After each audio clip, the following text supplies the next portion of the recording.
બોલો ઘનશ્યામ મહારાજની જય. ભક્તો, આજે આપણે વચનામૃતની કથા લઈને આવી ગયા છે, તો આ કથા તમે પૂરેપૂરી સાંભળજો.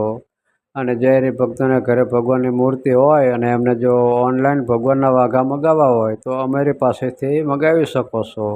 અમારો મોબાઈલ નંબર 63 54 45 14 82. આ નંબરમાં ફોન કરીને વધારે માહિતી લઈ શકો છો. હવે આપણે શ્રી કારિયાણીનું પહેલા વચનામૃતની કથા સાંભળીશું, ભાગ 1. બોલો ઘનશ્યામ મહારાજને જય.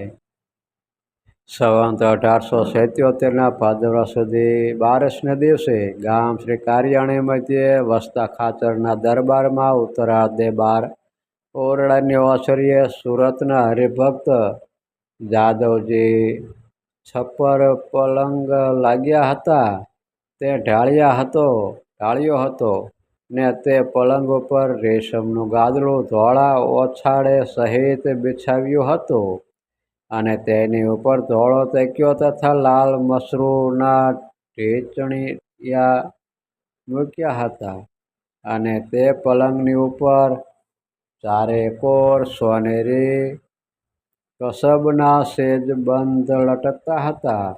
એવી શોભાયુક્ત જે તે પલંગ, તેની ઉપર શ્રીજી મહારાજ ઉત્તરાર્ધે મુખારવિંદે બિરાજમાન હતા, અને સોનેરી છેડાનો ધોળો ખેસ મસ્તકે બાંધ્યો હતો, અને સોનેરી છેડાનું સેલું ઓઢ્યું હતું, ને કાળા છેડાનો ધોળો ખેસ પહેર્યો હતો.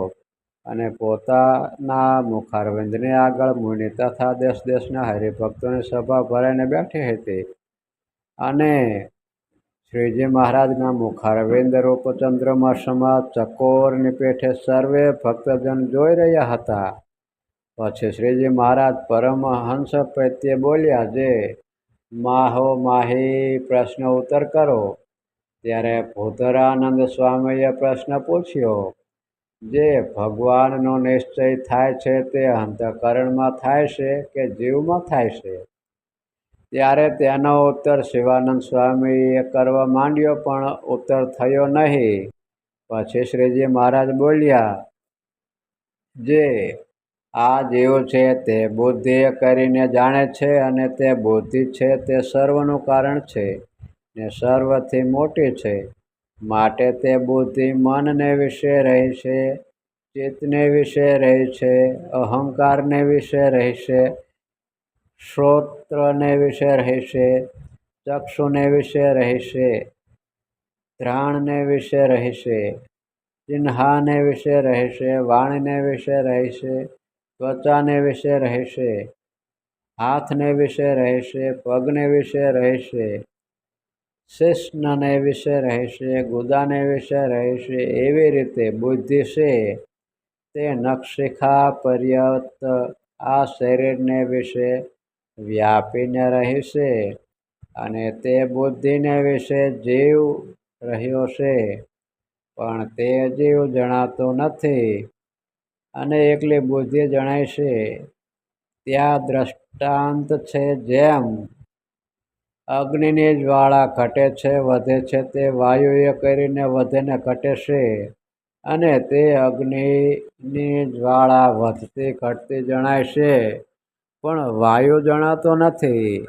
અને જેમ અગ્નિ લઈને શાણામાં મૂકીને તે શાણામાં સળગવા માંડે, તેને લઈને જ્યાં વાયુ ન હોય ત્યાં મૂકીએ તે ધુમાડો ઊંચો ચડવા માંડે, તે ધુમાડો જ ઊંચો ચડતો જણાય, પણ તેમાં વાયુ જણાતો નથી. અને જેમ આકાશને વિશે વાદળા ચાલે છે, તે વાયુએ કરીને ચાલે છે, તે વાદળા ચાલતા જણાય છે, પણ તેમાં રહેલો એવો જે વાયુ તે જણાતો નથી. તેમ જ્વાળા, ધુમાડો કે વાદળા, તેને ઠેકાણે બુદ્ધિ જાણવી, અને વાયુને ઠેકાણે જીવ જાણવો. તે જીવ કેવો છે? તો બુદ્ધિએ કર્યો જે નિશ્ચય તેને જાણે છે, અને તે બુદ્ધિમાં નિશ્ચયની વિગતિનો કરનારો જે બ્રહ્મા તેને પણ જાણે છે. અને મનમાં સંકલ્પને જાણે છે, અને તે મનમાં સંકલ્પની વિગતિનો કરનારો જે ચંદ્રમા તેને પણ જાણે છે, અને ચિત્તના ચિતવનને પણ જાણે છે, અને તે ચિત્તના ચિતવનની વિગતિ કરનારા જે વાસુદેવ તેને પણ જાણે છે, અને અહંકારની અહમતિને જાણે છે, અને તે અહમતિની વિગતિના કરનારા તે રુદ્ર તેને પણ જાણે છે. એવી રીતે તે 4 અંતઃકરણ અને 10 ઇન્દ્રિયો તેના જે વિષય ને તે વિષયની વિગતિના કરનારા જે દેવતા, અને એ સર્વેને એક કાળાવચ્છિન્ન જાણે છે. એવો જે જીવ તે જીવ જે તે એકદેશ્ય જાણે છે, અને બરછીની અણી જેવો તીખો જણાય છે, અને અતિશય સૂક્ષ્મ જણાય છે. તે બુદ્ધિ સહિત છે, માટે એવો સૂક્ષ્મ જણાય છે. પણ જ્યારે એ જીવને દેહ, ઇન્દ્રિયો, અંતઃકરણ, દેવતા અને વિષય તેના પ્રકાશપણે જાણીએ, ત્યારે તો જીવ બહુ મોટો જણાય છે, અને વ્યાપક જણાય છે. તે બુદ્ધિએ રહિત છે, અને અનુમાનને કરીને જણાય છે, પણ સાક્ષાત નથી જણાતો. ત્યાં દ્રષ્ટાંત છે. જેમ કોઈક 10 મણની તલવાર હોય તેને જોઈને માણસ અનુમાન કરે જે એ તલવારનો ઉપાડનારો બહુ મોટો હશે, તેમ તે સર્વે દેહ, ઇન્દ્રિયાદિકને એક કાળે પ્રકાશે છે, માટે એ જીવ બહુ મોટો છે. એવી રીતે અનુમાનને કરીને જણાય છે. એવી રીતે શ્રીજી મહારાજે ઉત્તર કર્યો. ત્યારે શ્રી નિત્યાનંદ સ્વામીએ પૂછ્યું, જે હે મહારાજ, એમાં તે શું ઉત્તર થયો? ત્યારે શ્રીજી મહારાજ બોલ્યા, જે એમાં તો એ ઉત્તર થયો જે જ્યારે બુદ્ધિમાં નિશ્ચય થયો ત્યારે જીવમાં પણ નિશ્ચય થઈ ગયો એમ જાણવું. તે કેવી રીતે થાય છે? તો પ્રથમ ઇન્દ્રિયોમાં નિશ્ચય થાય છે, પછી અહંકારમાં નિશ્ચય થાય છે, પછી ચિત્તમાં નિશ્ચય થાય છે, પછી મનમાં નિશ્ચય થાય છે, પછી બુદ્ધિમાં નિશ્ચય થાય છે, પછી જીવમાં નિશ્ચય થાય છે, એમ શ્રીજી મહારાજે કહ્યું. ત્યારે નિત્યાનંદ સ્વામીએ પૂછ્યું વળી, જે હે મહારાજ, ઇન્દ્રિયોમાં નિશ્ચય હોય તે કેમ જણાય? તે અંતઃકરણમાં નિશ્ચય હોય તે કેમ જણાય? ને જીવમાં નિશ્ચય હોય તે કેમ જણાય? ત્યારે શ્રીજી મહારાજે જે ઇન્દ્રિયોમાં નિશ્ચય તે એમ જાણવો જે જગતને વિશે જે પદાર્થ છે તે દીઠામાં, સાંભળ્યામાં,